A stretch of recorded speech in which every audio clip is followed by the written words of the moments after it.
Rasulullohga tanlash imkoni berildi. Allohning huzuriga borishni tanladilar.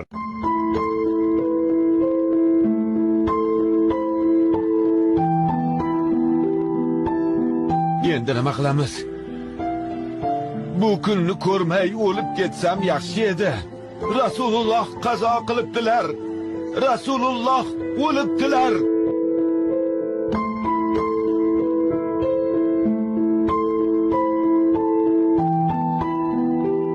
Rasululloh qazo qilibdilar, Umar. Nimalar deyapsizlar, sho'ringiz qurgurlar? Rasululloh sallallohu alayhi va sallam o'ldi deganning tili uzilsin, iloyim. Yo'q. Bu rost. Mo'minlar onasi Oyshaning uylaridan shu xabar chiqdi. Yo'q dedim. Rasululloh o'lmaganlar. U zot Muso ibn Imron kabi Robbilari bilan gaplashgani ketgan.